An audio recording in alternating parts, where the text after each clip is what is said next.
যখন ইহুদিরা রাসূল সাল্লাল্লাহু আলাইহি ওয়াসাল্লাম মেরে ফেলার জন্য তাড়া করছিল, উনি আয়েশা এখানে অবস্থান করছে। এই পাহাড়ের একটা গুহা আছে, গুহার ভিতরে শরীর বিষ হয়ে যায়। বিষ হওয়ার সাপের সাথে কথা বলছে, সেই গুহাটা ইনশাআল্লাহ আপনাদের দেখার চেষ্টা করবো। এই পাহাড়ের চূড়াতে অবস্থান করছে। এই হলো তার স্মৃতিচরণ। 350 বছর কান্নাকাটি করার পরে ওখানে এসে জনগণের সাক্ষাৎ হয়েছে। আসসালামু আলাইকুম গাইস, আশা করি সকলে ভালো আছেন। আলহামদুলিল্লাহ আমিও ভালো আছি। আজকে আমি আসলাম জাবেল নূর পাহাড়। অবশ্য এখানে কি আছে দেখাতে চেষ্টা করব, আর পাশেই থাকেন, দেখতে থাকেন।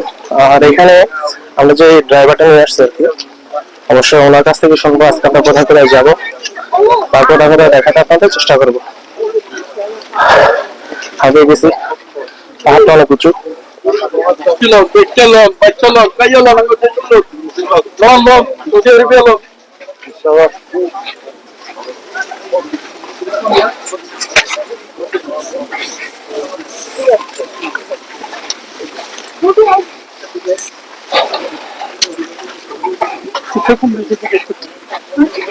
কোন দেশে থেকে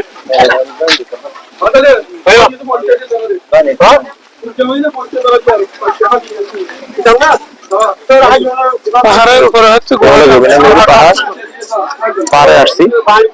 এখানে মোটামুটি লোকজন আছে, দেখাতে চেষ্টা করতেছেন। অক্সিজেন না কতটুকু দেখতে পাইতেছেন।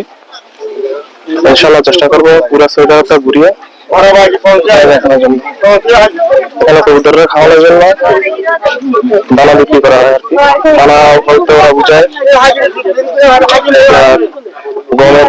গম বা ভুট্টা, এগুলো হলো মরিয়ম ফুল।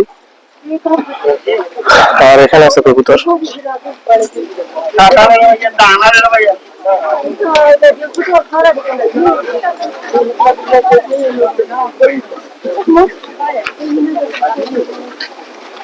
এই আমাদের সাথে আসে, ওগুলো আমাদের ড্রাইভার। ইনশাল্লাহ এখন আমরা ওনার কাছ থেকে শুনবো যে আমরা কোথায় কোথায় যেতেছি বা কোন কোন জায়গাগুলো আপনাদের দেখাইতেছি। ওনার নাম হলো আরশাদ ভাই, আমাদের চট্টগ্রাম রাঙ্গুনিয়া বাড়ি। আমরা আসছি এখন জবলে সুর। এটা হচ্ছে আমার রাসূল সাল্লাল্লাহু আলাইহি ওয়াসাল্লাম যখন মক্কা থেকে মদিনা হিজরত করতেছে আবু বকরকে সাথে নিয়ে, তখনকার স্মৃতিচারণ এখানে হয়েছে। যখন ইহুদিরা রাসূল সাল্লাল্লাহু আলাইহি ওয়াসাল্লাম মেরে ফেলার জন্য তাড়া করছিল, উনি আয়েশা এখানে অবস্থান করছে। এই পাহাড়ের একটা গুহা আছে, গুহার ভিতরে যখন অবস্থান করতে আছে গুহার ভিতরে, তখন চতুর্দিকে ছিদ্র আছিল, ছিদ্রটা বন্ধ করেছিল আবু বকর সিদ্দিক রাদিয়াল্লাহু তাআলা ওনার গায়ের কাপড় দিয়ে। একটা ছিদ্র বন্ধ করতে পারে না। পরে উনি ফা দিয়ে এটা আটকে রাখছিল। আটকে রাখার পরে ওনাকে সাপে সুবল মারছে পায়ে। তখন আবু বকর সিদ্দিকের পুরো শরীর বিষ হয়ে যায়। বিষ হওয়ার পরে উনি বিষাক্ত হওয়ার পরে ওনার চোখ দিয়ে যখন পানি পড়ে, আবু বকর সিদ্দিকের চোখের যখন পানি পড়তেছে, তখন রাসূল সাল্লাল্লাহু আলাইহি ওয়াসাল্লাম জেগে উঠছে। উঠে জিজ্ঞেস করতেছে, আবু বকর তোমার কি হয়েছে? উনি বলতেছে আমাকে সাপে সুবল মারছে। তো রাসূল সাল্লাল্লাহু আলাইহি ওয়াসাল্লাম বলতেছে সাপটা কোথায়? তো উনি সাপের সাথে কথা বলছে। যখন আবার গুহার ভিতর ঢুকছে, গুহার ভিতর ঢোকার আগে যে মুখ দিয়ে ঢুকছে ওখানে যাতে ইহুদিরা বুঝতে না পারে, যাতে বুঝতে না পারে, উনি রাসূল সাল্লাল্লাহু আলাইহি ওয়াসাল্লামকে বাঁচানোর জন্য মাকড়সা জালি বানিয়ে রাখছিল, কবুতর আন্ডা পাড়ে রাখছিল। তখন ইহুদিরা যখন ওখানে গেছে, বুঝতে পারে না যে ওখানে যে রাসূল সাল্লাল্লাহু আলাইহি ওয়াসাল্লাম লুকিয়ে আছে। পরে ওখান থেকে এরা চলে গেছে, আবু বকরকে সাথে নিয়ে ওখানে 3 দিন আছিল। 3 দিন থাকার পর ওখান থেকে সাথে নিয়ে আবু বকরকে মদিনায় রওনা দিছে। যাক, আমরা মুখ থেকে অনেকগুলো কথা শুনলাম বা জবান থেকে অনেকগুলো কথা শুনলাম আমরা। ইনশাআল্লাহ এখন আমরা আপনাদের ওই গুহাটাই দেখাতে চেষ্টা করব, বা আমরা আমাদের নবী সাল্লাল্লাহু আলাইহি ওয়াসাল্লাম যে গুহাতে ছিলেন বা সাত যে গুহাতে আসছিল আবু বকর সিদ্দিকের সাথে, মানে নবী সাল্লাল্লাহু আলাইহি ওয়াসাল্লাম যে গুহাতে ছিল সেই গুহাটা ইনশাআল্লাহ আপনাদের দেখাতে চেষ্টা করব। ইনশাআল্লাহ আপনারা আমাদের সাথেই থাকেন, পাশেই থাকেন। ইনশাআল্লাহ এখন আমরা ওই গুহাতেই যাব। গুহাতে উঠবেন? অবশ্যই চেষ্টা করি। এখানে আচ্ছা আমার প্রিয় ভাইয়েরা, গুহাটা অনেক উঁচুতে, আর অনেক উঁচুতে পাহাড়টা অনেক উঁচু পাহাড়। যদি আমি আপনাদের জুম করে দেখে, অনেক উঁচু পাহাড়, যেখানে আমাদের 2 থেকে 3 ঘন্টা সময় চলে যাবে। আর আমরা একদম ছোট সফরে আমরা চেষ্টা করবো যে ছবিটা আপনাদের ঘুরে দেখানোর জন্য, কিন্তু আমাদের আসাদ ভাই যেটা বললো আর কি, যে এটা অনেক দূরে। তো আমরা চেষ্টা করবো যে এই পাহাড়টা আপনাদের দেখিয়ে দেওয়ার জন্য, যে কোন জায়গাতে আছে, কিভাবে আছে। যদি আপনারা কখনো আসেন বা আপনাদের হাতে যদি সময় হয়, তাহলে আপনারা অবশ্যই দেখে যাবেন ইনশাআল্লাহ। আজকে আমরা যে জায়গাগুলো দেখাবো, পুরো মক্কা শহরটা ঘুরেই দেখাতে চেষ্টা করব। আর দ্বিতীয়ত, এই নবী সাল্লাল্লাহু আলাইহি ওয়াসাল্লাম যে গুহাতে ছিলেন, ওই গুহাটা আমরা আত্রিকেও দুঃখিত, আমরা গুহাটা দেখাতে পারতেছি না সময়ের কারণে। কারণ এই গুহাটাতে উঠতে গেলে বা দেখাতে গেলে প্রায় আপনার 2 থেকে 3 ঘন্টা সময় লাগবে। এই সময়টা আমরা এখানে দেখে গেলে অন্যান্য জায়গাগুলো আমরা দেখাতে পারবো না। তো আসাদ ভাই, আমরা যে উপরে একদম পাহাড়ের চূড়ায়, এই পাহাড়টাতে উপরে যে পাহাড়টা দেখতেছেন, এই পাহাড়টা একদম চূড়াই ছিল। নবী সাল্লাল্লাহু আলাইহি ওয়াসাল্লাম এখানে একটা গুহা আছে। पहाड़ के ऊपर बंदे खड़े हैं, वो जो टीवी है सर। হ্যাঁ, আমাদের সাথে দেখতে পেরেছেন উই ভাই আমাদের হেল্প করতেছে, যে নবী সাল্লাল্লাহু আলাইহি ওয়াসাল্লাম উনি এই পাহাড়ের চূড়াতে অবস্থান করছে। ये पहाड़ है सर, जिसके ऊपर बंदे खड़े हैं, ये साइड में, इस साइड में। এই সাইড में वो देखो, ये गोलगोल। হ্যাঁ ये आपके लाल टिक के नीचे। হ্যাঁ, এই গোলওয়ালা জায়গা में ওই গুহাটা আছে। আমাদের গুলো দুঃখিত, আমরা যেতে পারতেছি না সময়ের কারণে।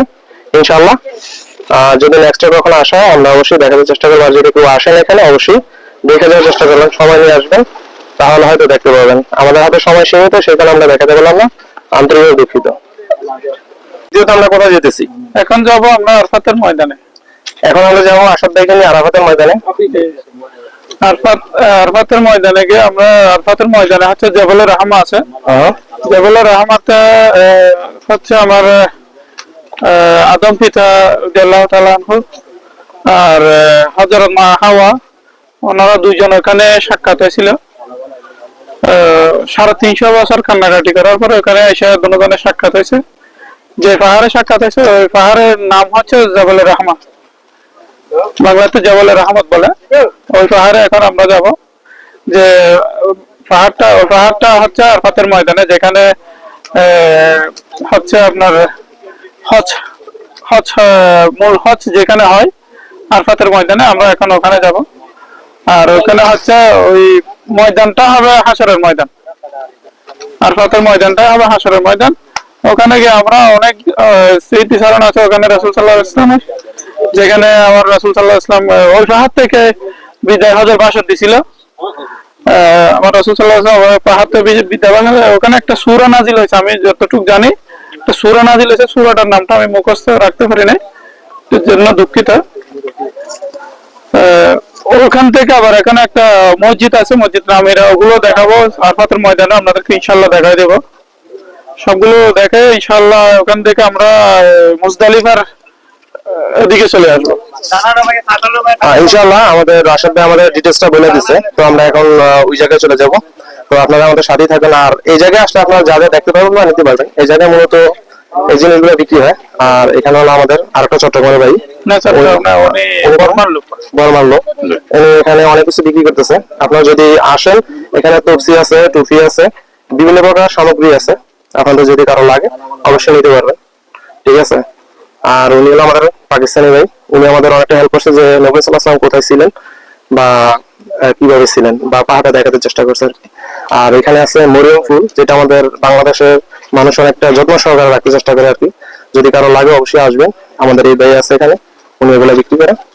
আর কেউ যদি কবুতরের কোনো খাবার খাওয়াতে চান, অবশ্যই এখানে খাবার আছে, কবুতরও আছে এখানে।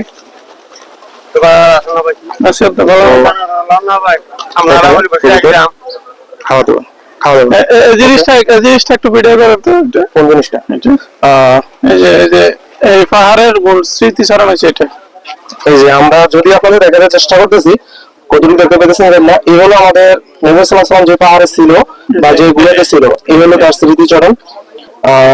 যদি কেউ আসেন এখানে, চেষ্টা করবেন এটা একবার নিয়ে যাওয়ার জন্য। যদিও কাউকে দেখাতে চান, দেখাতে পারবেন। ওকে, আমাদের এই বাইক বিক্রি করে এখানে ওনাকেই পাবেন সবসময়। এখানে সবসময় থাকেন তো? এখানে সবসময় থাকেন। তো আজকে এই পর্যন্ত, ইনশাল্লাহ আমরা সামনের দিকে যাই।